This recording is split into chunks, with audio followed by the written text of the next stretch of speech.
We could be looking at scenarios including that of a further public vote. Now, most people in this chamber, not all, I appreciate that, but most people in this chamber would want to avoid the situation of simply stepping out of the EU, whichever way you would call it, a hard Brexit, a no deal, crashing out of the EU, not a managed transition. But I'm struggling to see a way now in which we can avoid that in any of those scenarios without actually an extension of the Article 50 deadline. Any of those discussions, negotiations, general election, public vote, etc., etc., etc., all seem to require an extension to Article 50. So I'd ask the Brexit Minister and Council General, am I missing something, or isn't that now an absolute prerogative unless we accept that we are going to step right off that cliff edge? But it is right that meanwhile we do continue planning in detail here in Wales and at a UK level for that no deal. So could I ask the Council General and Brexit Minister to expand on the work that he is doing in different ways and fellow ministers are doing in different ways on those no deal preparations right across the business of government, but also with businesses and other stakeholders, on civil contingency planning, and also on communications, because the concerns that business, community, residents, people of Wales have at this moment, they need reassurance that that proper no-deal planning is taking place. And finally, could I ask if he has more detail up to date for us on the use of the European Transition Fund to address pressing priorities in the case of a no-deal scenario? I know the government has been thinking through this. He and other ministers have been keen to address the top priorities in the case of a no-deal scenario. How is that European Transition Fund being used? It is right that we plan for a no-deal, but I'm struggling to see a way now, frankly, in any sort of managed transition or any eventuality that doesn't simply step off the cliff, that does not need an extension of the Article 50 deadline. I thank the member for that question. Well, firstly, with regards to the extension of Article 50, I think he's right to say that. I think that finding a resolution to this is going to need an extension to Article 50. That's certainly what we've been calling on the government in Westminster to seek from the other European Union members.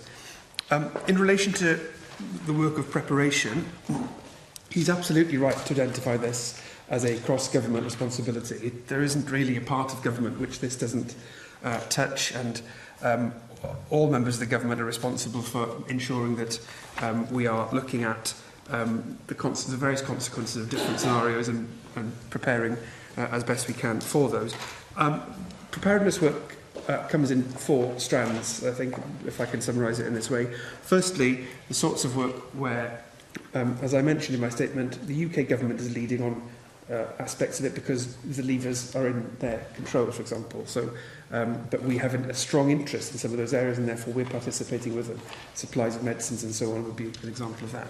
There's the work we've been doing on the legislative programme. We've consented in this place to around half of the volume that will need to be passed through Westminster, and we've begun over the last few weeks to lay Welsh-specific regulations here in the Assembly as well, as he knows. Work on that is on track. Obviously, there are some work here which is dependent on work which is happening in Westminster, but provided that continues to happen to the current timetable, then we are reasonably well placed to make sure that's done in time. There are civil contingencies work which he refers to there.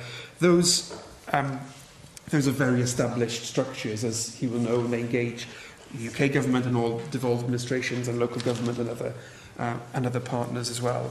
Clearly, it's incumbent on all the governments in the UK to look at different scenarios and to ensure that those civil contingencies arrangements in ways which may be familiar are able to be activated should they need to happen. Clearly, the objective is that should never be the case, and that preparedness in other areas means that the risk of those procedures needing to be activated is minimised. And that takes me to the 4th area in which preparedness is underway. Projects which are specific to Wales, which perhaps reflect characteristics specific to Wales, the nature of our economy, the fact that we have a high number of SMEs, for example. So those projects are the sorts of things which have been supported by the Welsh Government through the European Union Transition Fund. And that's touched all sectors of the economy, private, public and third sector as well. He may have seen the announcement today of further support for police liaison, for social services and for the future planning of regional investment, of which he will have an interest given his new responsibilities. We're also discussing with the WLGA what further support we can give to local government, and there'll be announcements about that in due course. Gareth Bennett. Diolch, Dipwr Llywydd, and thanks to the Brexit Minister for your statement today. To quote from page 3 of your statement, "We face leaving without a deal on 29th of March, and we must prepare for that." I think that's a very sensible approach. I take on board what you say, that many levers in terms of preparing for Brexit are in the hands of the UK government. But I think that there are a lot of contingency plans that you can set in motion now. And I do welcome the fact that you are actually making plans for us to leave the European Union. I think it can be no bad thing if contingency plans are made for the date that we're working with of March the 29th, which is only 9 weeks' time, and hopefully that will be the date when the United Kingdom leaves the European Union. I see that on Sky News they now have a countdown on the screen, which is today showing that there are only 73 days until Brexit. Given the time frame and given all the plans that you could conceivably make, is it your intention to give us a Brexit update each Tuesday? I think that would be helpful, bearing in mind the comments that Darren Miller made about all of the meetings that are taking place between different levels of government that we don't always hear about in this place. So I think it would be a good idea if we did have a weekly update of what your contingency plans are exactly, given that we now know that we do face this prospect of leaving on the correct date of March the 29th, and given the fact that you're now accepting that as a very real possibility. As I say, I think there are things that the Welsh Government can do to plan. For instance, you've set up the website. I think that's a good idea. Working with the ports authorities is very important, so it would be good if you could give us some updates on that as we go along, if you can't add anything to what you've said this afternoon on that issue. As I say, on this side of the chamber, we are very much committed to leaving on the date of March the 29th. I'm glad that you've now put in your statement that that is a possibility you are countenancing. I hope that your efforts are now going to be concentrated on making these contingency plans and giving advice to people and to businesses, rather than on lobbying the UK government not to leave the EU or to delay the leaving date, which is what you've been doing for the last 2.5 years. The best thing is to focus your efforts on making your contingency plans, accept firmly that March the 29th is the date that the UK will leave the EU, because, as you've said yourself today, that is now a very real possibility. Diolch yn fawr iawn. Well, clearly, unless there's an extension to Article 50, 29th of March is always going to have been the date at which we leave the European Union. The question is, on what basis does that happen? And I'm afraid that the notion that leaving without a deal is just one scenario which we could just plan for is for the birds. The truth of it is that leaving without a deal is very bad news for Wales. It's very bad news for the United Kingdom. Even the government's own economic projections tell you that. And we face an economy which is 10% smaller than it would have been under a no-deal scenario. And that's just not a statistic. That's people's jobs, people's livelihoods, people's businesses, and so on. It's not scaremonger. The government's own figures tell us that there will be economic damage as a consequence of that outcome. And so this is not just one modelling scenario where plans will be able to deal with this in its entirety. What we are doing is making sure that the plans which we are able to make, either here in Wales on our own or working together with the UK government and other devolved administration, are being put in place. And as the likelihood of a no-deal Brexit has become more apparent, so our preparations have been intensified to deal with that. But I just want to be absolutely clear, no amount of planning and preparation is going to be able to mitigate the damage that a no-deal Brexit would cause to Wales and to the United Kingdom. I'm afraid that's just the reality of it. On the question of communications, it will be important for us in the weeks ahead to make sure that the Assembly is kept appraised of developments and has the opportunity, obviously, of holding ministers to account in relation to that. I am afraid I didn't respond to the point which Hugh Rankin-Davies mentioned at the end of his question, so since it relates to communications, I'll touch on that as well now. I mentioned in my statement the launch in the next few days of the portal Paratoi Cymru. The objective there is to provide an authoritative, comprehensive and single source of information for people in Wales to understand what actions we are taking as a Welsh Government in relation to preparedness, and it'll contain materials from the UK Government where that provides a fuller picture. We want to make sure that's provided in a way which is both timely but also contextualised and in a way which takes into account communications from the UK Government and others as well. Rhiannon Passmore. I greatly welcome today's statement by the Council General and Brexit Minister. Let us be in no doubt that the Prime Minister of the United Kingdom government has made an absolute hash of negotiating the UK's exit from the European Union. And if it wasn't so dangerous, it would be almost funny, like Boris. But anyway, irrespective of this dangerous flux caused by the Tory leadership, it is vital for businesses and the economy and the communities throughout my constituency in Islwyn that the Welsh Government continue to do all they can within their capacity to safeguard our prosperity. 2 years ago, the Welsh Government, as has been stated, jointly published with Plaid Cymru its proposals in the White Paper Securing Wales' Future, and it is also right to properly mention Steffan Lewis's input into this important document, which has been around for 2.5 years. Throughout the tortuous last 2.5 years, the Welsh Government, whilst respecting the outcome of the 2016 referendum, continued to strongly stand up for Wales and the best interests of our people. And as has been said and rightly stated, no one voted in the referendum to be poorer. And equally, as we discussed forward earlier today, no one voted to lose their jobs, lose their homes, pay more for food, lose access to essential medicine, or be less secure from the threat of terrorism. Presuming that, as widely expected, the Prime Minister loses tonight's vote, she has options to do the decent thing. She could recommit to working with the devolved administrations genuinely and on a cross-party basis, and ask the European Union, as has been stated, for an extension to the Article 50 deadline, as we have. But morally, ethically and democratically, and with no control of Parliament, will the Minister and Council General agree with me that the next thing that the Prime Minister should do that would aid the people of Wales would be for an audience with Her Majesty and request a swift dissolution of Parliament for a general election to be held? Our people deserve no less, and I believe we deserve much more. I thank the member for her question.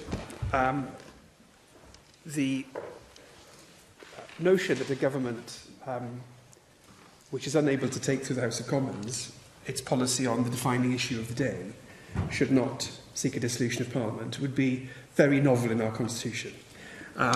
It will be exactly what follows as night follows day in any circumstance. And so it is right that the government will face a motion of no confidence, as we have said, as our colleagues have said in Westminster. It's a question of when, not if, that should happen.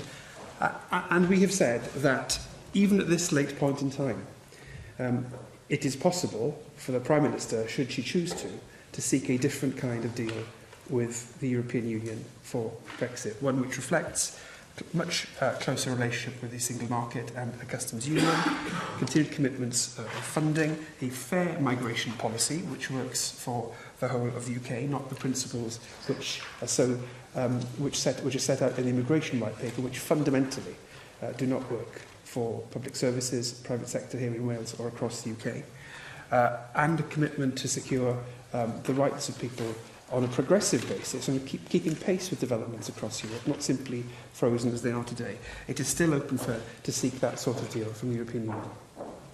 Thank you. Finally, David Rees. And can I thank the Minister for his statement this afternoon on the future relationships and where we go with EU withdrawal.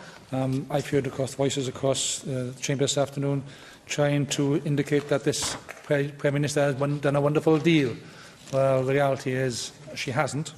And the delay she's experienced, in contradiction to what you just said in your answer to Rhiannon Passmore, the delay, in my view, is she's created 5 weeks delay as a consequence of that. Time to go back and renegotiate. But don't forget, when you renegotiate, you have to renegotiate the 27 members as well. And they'll have to ratify any new deal. So timescales to actually get something done with it by March 29th is very, very tight. So an extension is more than likely if that's what she wants to do. That's crucial. And to the Minister, I can also assure you that the committee, which you used to be a member of, will continue to play its part in the process, particularly in regard of legislation, but not at the price of losing any scrutiny on the legislation. We will ensure that scrutiny does take place. Can I ask a couple of questions of the Minister? Perhaps for yourself, we've submitted the reports as a committee on preparedness, which I know went to the First Minister, but perhaps you can ensure that we have those responses to the reports urgently, because clearly if the vote tonight is to defeat the Prime Minister's deal, then, as the First Minister alluded last week, we were likely to have updates next week on preparedness, and we would like to see what the government's responses to our reports are in that sense. Has the Minister had discussions with the other UK nations as to what jointly we can do to actually address a no-deal situation and a defeat in Parliament tonight? And perhaps even so, as Adam Price highlighted, our immediate neighbours, in particularly Ireland, to ensure that we are in tune with actions that we can take to mitigate any damage that a no-deal will cause. Have you had discussions with the Treasury? Because if we do for a no-deal situation, they have guaranteed, the government has guaranteed they will cover the EU funding projects. So have you had discussion with the Treasury as to how that would happen? What's the process and mechanisms in place to ensure that organisations who are currently being funded by Europe and programmes which are currently being funded by Europe will be able to have that money or have confidence in that money, not coming down in 2 years' time, but being in a position where they can actually pay their bills to ensure that they can be delivering those programmes? You highlighted medicines on the Department of Health and Social Services. Can I highlight also not just medicines but equipment? And I'll give an example. The recent Gatwick experience delayed Gatwick, not because of EU, because of a drone. But as a result of that, I know of nuclear physics examinations were cancelled because they didn't have the isotopes in place because the half-life was too short for them to actually get things in place. So again, there are issues we have to look at on other aspects. And perhaps I can ask one question on his other role, which links into this, because he comes to General.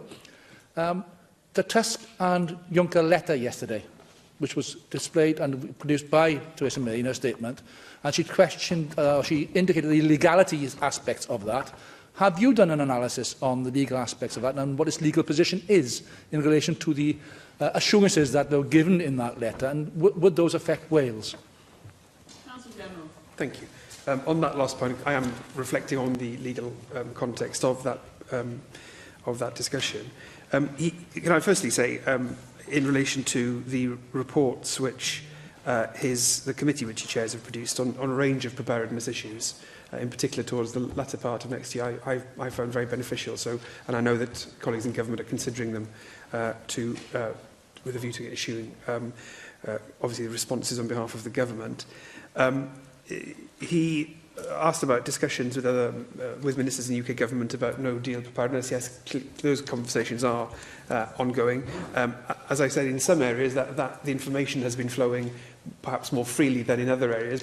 Those departments which have a longer, have more familiarity with dealing with devolved administrations perhaps have found it easier to be more open in their information sharing, but we have been pressing for that to become a more consistent approach across UK government. And actually where that happens, it obviously leads to better outcomes and better processes. In relation to funding, well, we miss no opportunity to press the UK government on its commitment in relation to funding. But in a no-deal scenario, I think we just have to be very clear that significant additional funding would need to be made available from the UK government, not in the conventional kind of Barnett sense, but entirely outside that, in order to be able to deal with the consequences of that outcome.